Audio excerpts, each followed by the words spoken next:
नमस्कार साथियों, बहुत बहुत स्वागत है आप सभी का हमारे YouTube चैनल हिंदी ज्ञान प्रकाश में। तो जैसा कि हम हिंदी साहित्य को पढ़ रहे हैं और हिंदी साहित्य के अंतर्गत हम आदिकाल पर चर्चा कर रहे हैं। तो आदिकाल के अंतर्गत हम अभी जो चर्चा कर रहे हैं जिस पर, तो वो है हमारा रासो साहित्य, थर्ड साहित्य आदिकाल का रासो साहित्य, जिस पे हम चर्चा कर रहे हैं। तो जैसा कि मैंने रासो साहित्य की प्रमुख जो रचनाएं हैं तो उनको मैं डिटेल में पढ़ा रही हूँ। तो उनमें से मैंने दो जो रचनाएँ हैं वो कंप्लीट कर ली हैं। और हमारी जो बीसल देव रासो, पिछली वीडियो में हमने बीसल देव रासो को पूरा कंप्लीट कर लिया। अब जो हमारी रचना है आज, तो वो हमारा आज का जो टॉपिक है वो परमाल रासो है। और ये भी हिंदी साहित्य की आदिकाल की प्रमुख, रासो साहित्य की प्रमुख रचना है ये। तो आप लोग इसे बहुत ध्यान से समझेंगे। हम इसमें देखने वाले हैं कि इसके प्रमुख जो है रचनाकार कौन है इसके, और इसकी जो इसका प्रकाशन कैसे हुआ, कहाँ हुआ और किसके द्वारा ये इसका प्रकाशन हुआ, और इसके महत्वपूर्ण बिंदुओं पर थोड़ी सी चर्चा करेंगे। और थोड़ा सा जो है इसकी जो प्रसिद्ध पंक्तियाँ हैं वो यहाँ से क्वेश्चन जरूर बनता है, तो आप लोग इसकी प्रसिद्ध पंक्तियों को भी मेंशन कर लेंगे। और ये किस तरह का काव्य है और जो किस विद्वानों का क्या मत रहा है परमाल रासो के बारे में, तो थोड़ी सी चर्चा उस पर भी कर रहे हैं। तो सबसे पहले शुरू करते हैं, चलिए देखते हैं परमाल रासो किस तरह का खंड काव्य है। ये आला खंड है, तो आप लोग इसे ध्यान रखेंगे कि ये आला खंड है। और इसके रचनाकार की बात करते हैं तो इसके रचनाकार कौन है, तो जगनीक जी हैं। तो रचनाकार जो है जगनीक जी हैं। और जगनीक जी क्या हैं, परमाल के दरबारी कवि थे। तो जगनीक जी जो थे वो परमाल रासो, मतलब परमाल जी जो है, परमाल रासो किसके ऊपर आधारित ग्रंथ है, परमाल के ऊपर आधारित है और परमाल के दरबारी कवि थे। तो जैसा कि मैंने बताया कि हर राजा के जैसे एक दरबारी कवि हुआ करते थे, तो वो अपने ही राजा की प्रशंसा के बारे में मतलब वर्णन किया करते थे। इस तरह का आदिकाल में क्या है, तो इसी तरह का वर्णन किया गया है आदिकाल में कि जो जिसका दरबारी कवि हुआ करता था तो वो अपने ही राजा की प्रशंसा किया करता था। तो जैसा कि परमाल के जो दरबारी कवि थे वो जगनीक थे, तो जगनीक ने अपने ही मतलब चरित काव्य, एक तरह का कह सकते हैं कि चरित काव्य ही है ये, और ये इन्होंने परमाल रासो के जीवन पर आधारित है, ये परमाल के जीवन पर आधारित है। तो इस तरह का ये काव्य है। तो ये परमाल के दरबारी कवि थे जो जगनीक थे, तो आप लोग इसे मेंशन कर लेंगे, ध्यान भी रखेंगे। ये परमाल के दरबारी कवि थे जगनीक जी, और इन्होंने जो है परमाल रासो की रचना की। और समय सीमा की बात करते हैं थोड़ी सी, तो समय सीमा क्या रही है, समय सीमा इसकी विक्रमी संवत में मानेंगे। तो समय सीमा की बात करते हैं तो विक्रमी संवत में 1230 ईस्वी का समय रहा है। और ईस्वी सन में निकालेंगे तो -57 कर देंगे तो 1173 का समय निकल के आ जाता है आपका। तो आप तो समय भी मेंशन कर लें, 1230 ईस्वी का, ईस्वी सन में नहीं, 1230 जो है विक्रमी संवत में, और ईस्वी सन में मानेंगे तो 1173 का समय माना गया है। वर्ण विषय क्या है, तो ये एक तरह का चरित काव्य है, जैसा कि मैंने अभी बताया कि ये जो है चरित काव्य है। और परमाल को परमर्दी देव भी कहा जाता है। आप लोग ये भी नाम इनका मेंशन कर लेंगे। परमाल का एक और नाम है परमर्दी देव भी, की संज्ञा दी जाती है इनको। परमाल को परमर्दी देव भी कहा जाता है, तो आप लोग इसे भी मेंशन कर लें। तो यहाँ पे क्या है, मतलब वर्ण विषय क्या है, ये जो है आला खंड है। तो और चरित काव्य क्यों है, क्योंकि ये परमाल के जीवन पर आधारित है, तो ये चरित काव्य है।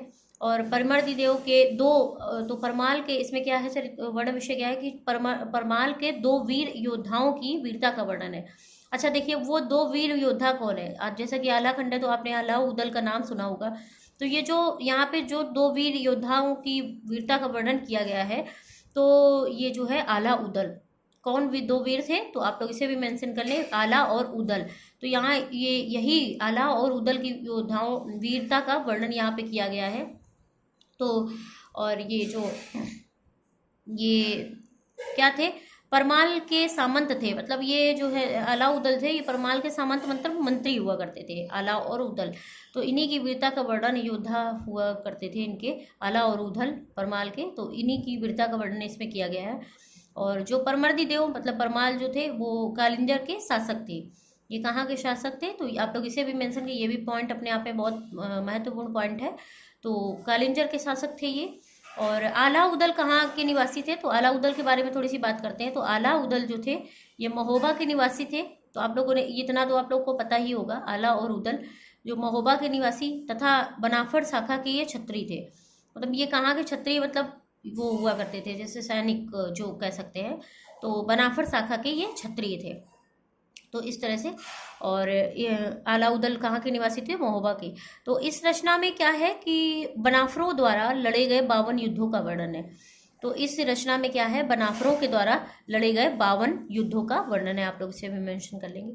अच्छा, युद्ध के कारण क्या हुआ करते थे, थोड़ी सी बात हम उस पर करते हैं कि इसमें जो है युद्ध के कारण क्या हुआ करते थे। रस की बात करते हैं थोड़ी सी, तो देखिए यहाँ पे जो है वीर रस प्रधान होगा, क्योंकि युद्धों का सजीव वर्णन किया गया है, युद्धों का वर्णन किया गया है। जहाँ पे युद्धों का वर्णन होता है तो ऑफिस सी बात है कि मतलब वीर रस ही होगा। तो आप जो है युद्ध के कारण की बात करते हैं थोड़ी सी। तो युद्ध के कारण क्या हुआ करते थे? तो एक तो विवाह जो है युद्ध का कारण होता था, क्योंकि आप लोग जानते होंगे जैसा कि पहले अलाउद्दीन के समय उनका हरण कर लिया जाता है। एक जो मछला नाम की औरत होती है उसका हरण कर लिया जाता है। तो कुल मिला के इसका जो एक कारण ये विवाह बनता है। प्रतिशोध की भावना, मतलब जो प्रतिशोध मतलब बदले की भावना होती है, क्योंकि जब किसी का हरण कर लिया जाता है तो फिर उसको जो है बदले की भावना होगी कि ऐसा है उसने कैसे कर लिया, मतलब। तो इसी तरह से प्रतिशोध की भावना भी है इसमें। लूट है। 3 कारण, ये 3 कारण है जो युद्ध के 3 कारण है: विवाह, प्रतिशोध और लूट। ये 3 कारण माने गए हैं प्रमुख। तो आप लोग इसे भी मेंशन कर लेंगे। रचना किस तरह की रचना है? ये गेय है तथा मुक्तक भी है। ये गेय काव्य है, मतलब गाया जाने वाला काव्य, और मुक्तक भी है, इस तरह से। और अध्याय की बात करते हैं, इसमें कितने अध्याय हैं? तो इसमें जो है 28 अध्याय रहे हैं, और जिसे क्या कहा गया है? खंड कहा गया है। 28 अध्याय हैं जिन्हें खंड कहा गया है। और इसको आला खंड को वर्षा ऋतु में उत्तर प्रदेश, पूर्वांचल, मध्य प्रदेश आदि राज्यों में गाया जाता है। आप देखिए आलाखंड कहाँ पे गाया जाता है? तो आलाखंड जो है वर्षा ऋतु में, ज़्यादातर वर्षा ऋतु में। पहले के टाइम में एक टाइम हुआ करता था जब आला खंड जो है बहुत मतलब प्रसिद्ध था। लोगों के घरों में लोग बुलाते थे, आल्हा गाने के लिए लोग बुलाए जाते थे। तो हर कोई गा भी नहीं पाता है, तो इसके लिए लोग आते थे जो मतलब प्रैक्टिस में किया करते थे, और जो गा सकते थे तो वही लोग बुलाए जाते थे। और ज़्यादातर ये कब गाया जाता था? तो ये वर्षा ऋतु में गाया जाता था। तो आलाखंड कहाँ कहाँ पे गाया जाता है? तो ये उत्तर प्रदेश में, पूर्वांचल में, मध्य प्रदेश में और आदि राज्यों में गाया जाता है ये। तो पूर्वांचल मतलब उत्तराखंड, तो वहाँ गाया जाता है ये। और हजारी प्रसाद द्विवेदी ने इसे अप्रमाणिक रचना माना है, अर्थात हजारी प्रसाद द्विवेदी ने इस रचना को, प्रमाण रसों को प्रमाणिक नहीं माना है। उन्होंने इस रचना को अप्रमाणिक रचना माना है। तो आप लोग इसे भी मेंशन कर लेंगे किसके अनुसार ये जो रचना अप्रमाणिक मानी जाती है, ऐसे प्रश्न बनता है। तो हजारी प्रसाद द्विवेदी ने इसे अप्रमाणिक रचना माना है। अब इसमें किरिच, अब देखिए किरिच क्या होता है? किरिच जो होता है विलायती हथियार होते हैं। तो इसमें जो है किरिच मतलब विलायती हथियार, जैसे बंदूक है, गोला बारूद है, और विलायत फिरंगी आदि का इसमें उल्लेख किया गया है। मतलब विलायती हथियार, बंदूक, गोला बारूद, इस तरह के जो विलायती हथियार होते हैं, तो उस तरह की मतलब इसमें हथियारों का प्रयोग किया गया है। तो इसमें किरिच जो शब्द आया है विलायती हथियार के लिए है। तो गोला बारूद और रुपया, विलायत फिरंगी आदि का उल्लेख इसमें किया गया है। तो इतना क्लियर है। अब इस रचना को युद्ध काव्य, अच्छा युद्ध काव्य को बैलेट काव्य किसे कहा जाता है? लोग पूछते हैं बैलेट काव्य क्या होता है? तो युद्ध काव्य, ऐसा काव्य जो युद्ध काव्य हो तो उसे बैलेट काव्य की संज्ञा दी जाती है। तो इससे क्या हुआ कि इस रचना को युद्ध काव्य की संज्ञा दी जाती है, मतलब बैलेट काव्य की संज्ञा दी जाती है। तो आप लोग यहाँ पे कंफ्यूज नहीं होंगे, बैलेट काव्य क्या होता है? तो युद्ध काव्य, उसी को बैलेट काव्य भी कहा जाता है। अब जैसा कि मैंने अभी बताया कि वीर रस की प्रधानता होगी इसमें, क्योंकि युद्धों का वर्णन हुआ है, तो यहाँ पे वीर रस प्रधान रचना है और संगारिकता का अभाव है। तो ऑफिस सी बात है कि जहाँ युद्धों का वर्णन होगा तो वहाँ वीर रस ही प्रधान होगा, और संगारिकता का यहाँ पे अभाव है, संगारिकता यहाँ पे नहीं पाई जाती है। तो जो है जगनिक ने परमाल पक्ष के लोगों को पांडवों का अवतार और पृथ्वीराज के पक्ष के लोगों को कौरवों का अवतार माना। अब देखिए जगनिक ने क्या माना है कि जगनिक जो इसके मतलब रचनाकार हैं परमाल रसों के, तो उन्होंने क्या माना है कि परमाल पक्ष के जो लोग हैं, क्योंकि वो परमाल के दरबारी कवि हैं, तो ऑफिस सी बात है कि अपने ही, जैसे कि मैंने बताया आदिकाल में क्या है कि मतलब जो दरबारी कवि हुआ करते थे वो अपने ही राजाओं की प्रशंसा किया करते थे। तो ऑफिस सी बात है जब इन्होंने परमाल का चरित्र काव्य लिखा हुआ है तो परमाल के पक्ष के लोगों को इन्होंने पांडवों का अवतार माना है, और पृथ्वीराज के जो पक्ष के लोग हैं उनको कौरवों का अवतार माना। तो ये अपने ही राजा की प्रशंसा में इन्होंने जो है सब वर्णन किया हुआ है, रचना की हुई है। तो जगनिक ने परमाल पक्ष के लोगों को पांडवों का अवतार और पृथ्वीराज के पक्ष के लोगों को कौरवों का अवतार माना है। तो आप लोग इसे मेंशन कर लेंगे। और ये जो पॉइंट होने वाला अपने आप में बहुत इंपॉर्टेंट, मतलब बहुत महत्वपूर्ण पॉइंट है, तो ये आप लोग हाईलाइट कर लेंगे। तो जगनिक के परमाल के पक्ष के लोगों को क्या माना है, ऐसे क्वेश्चन बन सकता है। पांडवों का अवतार माना है अर्थात कौरवों का अवतार। तो आप या मैचिंग आ सकती है, तो उसमें भी आपको मिलाना होगा। तो जगनिक ने परमाल के पक्ष के लोगों को पांडवों का अवतार और पृथ्वीराज के पक्ष के लोगों को कौरवों का अवतार माना है। अब देखिए, इसका प्रकाशन की बात करते हैं थोड़ा सा। आलाखंड नाम से इसका प्रकाशन कब हुआ, और तो फर्रुखाबाद के जो तत्कालीन कलेक्टर चार्ल्स इलियट ने, अब देखिए फर्रुखाबाद, चार्ल्स इलियट कहाँ के थे, फर्रुखाबाद के तत्कालीन ये कलेक्टर थे, चार्ल्स इलियट इनका नाम है। और किस सन में, 1865 में, और इन्हें इसे आलाखंड नाम से सर्वप्रथम प्रकाशित करवाया। तो देखिए चार्ल्स इलियट ने 1865 में इसे आलाखंड नाम से सर्वप्रथम, सबसे पहले इसे प्रकाशित करवाया। तो सबसे पहले जो ये प्रकाशित हुई थी रचना, तो ये आलाखंड के नाम से प्रकाशित हुई। परमाल रासो के नाम से ये बाद में रचना प्रकाशित हुई। पहले इस रचना का क्या नाम था, आलाखंड। तो आलाखंड नाम से, जैसा कि मैंने अभी यहाँ ब्रैकेट में दिया हुआ है, आलाखंड, परमाल रासो को आलाखंड भी कहा जाता है।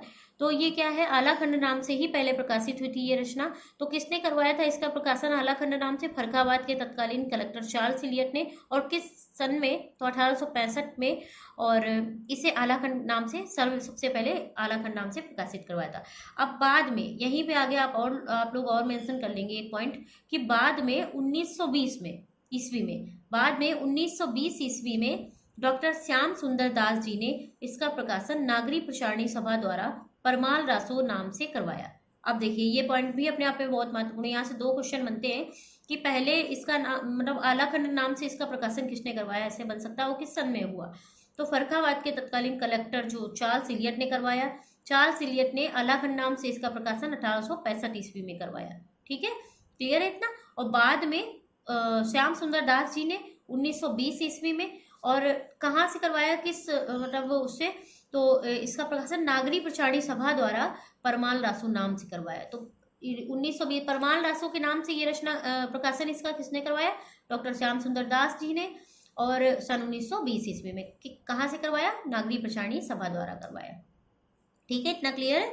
बहुत इंपॉर्टेंट, मोस्ट इंपॉर्टेंट क्वेश्चन है। दो क्वेश्चन यहाँ से बनते हैं, तो आप लोग दो इसे मेंशन कर लें। बहुत इंपॉर्टेंट यहाँ पे पॉइंट है ये, और एक एक पॉइंट ही अपने आप में बहुत महत्वपूर्ण है, बट ये जो पॉइंट है ये अपने आप में बहुत ही महत्वपूर्ण पॉइंट है।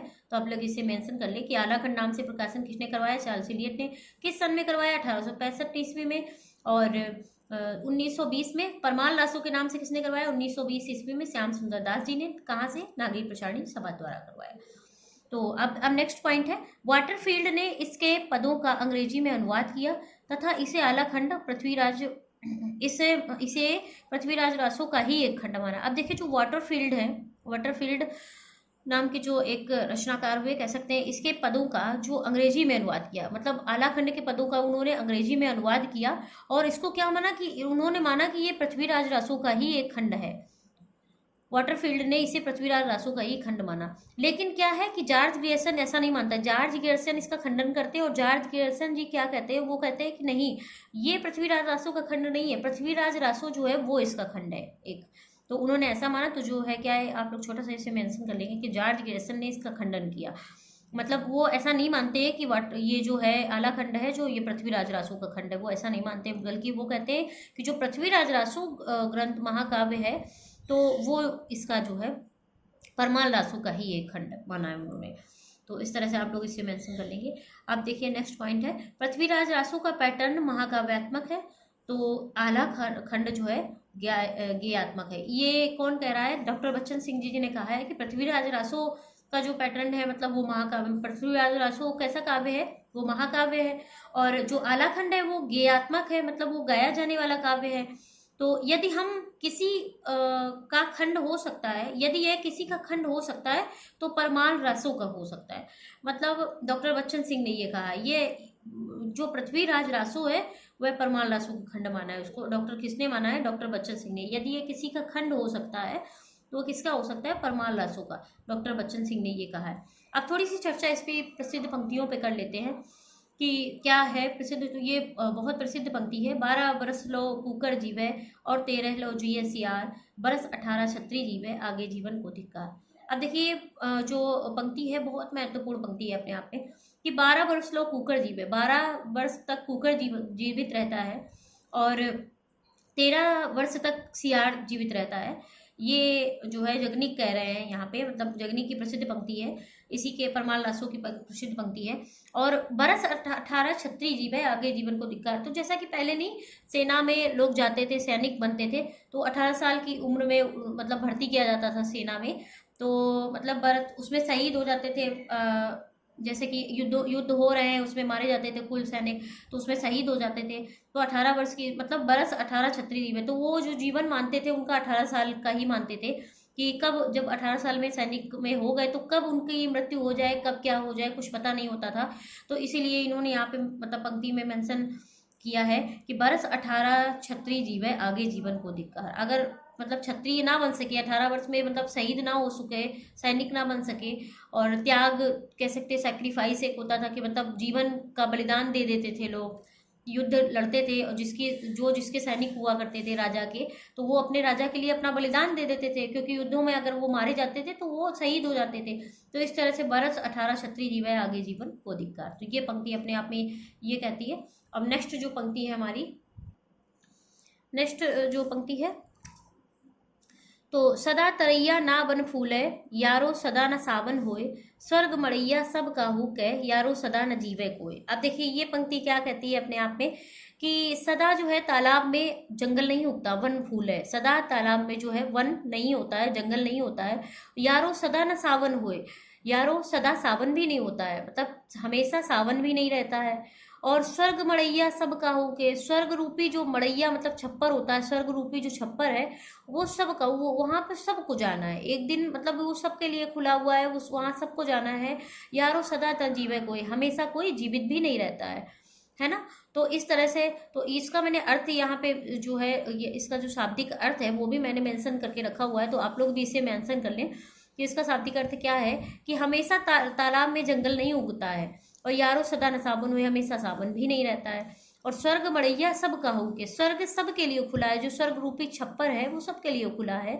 और सबको, यारो सदा न जीवे कोई, किसी सब हमेशा कोई नहीं जीवित रहता है, सबको वहीं जाना है। कहाँ? स्वर्ग रूपी जो छप्पर है सबको वहीं जाना है। तो ये भी पंक्ति अपने आप में बहुत महत्वपूर्ण। तो ये जो दो पंक्तियाँ थी, और भी पंक्तियाँ हैं वो भी महत्वपूर्ण है, लेकिन यहाँ पे जो बहुत महत्वपूर्ण पंक्तियाँ हैं मैंने उनके बारे में बात करी। ये दो पंक्तियाँ हैं, ये बहुत महत्वपूर्ण पंक्तियाँ हैं परमाल रसों की, तो आप लोग इन्हें मेंशन कर लेंगे। आप देखिए कुछ महत्वपूर्ण बिंदुओं पर चर्चा कर लेते हैं। तो कुछ आधुनिक शब्दों के प्रयोग के कारण इसे कुछ विद्वान 18वीं शताब्दी की रचना मानते हैं। अब देखिए इसमें कुछ आधुनिक, मतलब जो अभी क्या काल चल रहा है, आधुनिक काल चल रहा है, तो आधुनिक शब्दों का इसमें कुछ प्रयोग पाया गया है, तो जिसके कारण कुछ विद्वानों ने इसको क्या 18वीं शताब्दी की रचना माना है ना। तो इसको जो है 12वीं शताब्दी की रचना न मान के 18वीं शताब्दी की रचना मानते हैं कुछ लोग इसको। अब वीर गाथात्मक, नेक्स्ट पॉइंट है, वीर गाथात्मक काव्य के रूप में रचित यह ग्रंथ इतना लोकप्रिय हो गया कि इसके वीर गीतों का प्रचार पूरे उत्तर भारत में हो गया। अब देख ये किसका कथन है? आचार्य शुक्ल जी का। देखिए क्या कहना चाह रहे हैं ये, कि वीर गाथात्मक रूप में, मतलब वीरों की गाथा, ठीक है, वीर गाथात्मक काव्य के रूप, मतलब वीरों की गाथा का काव्य है ये, इसमें वीरों की गाथा का वर्णन किया गया है। वीर कौन थे? 2 वीर योद्धा थे, आला और उदल का, जैसे कि इसमें वर्णन है।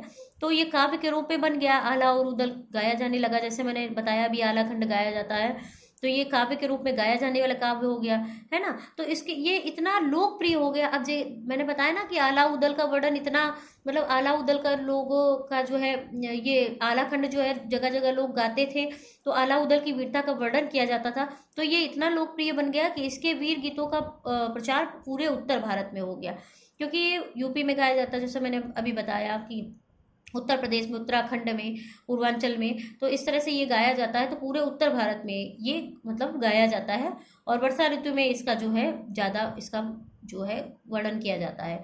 तो ये कथन किसका है? आचार्य शुक्ल जी का है।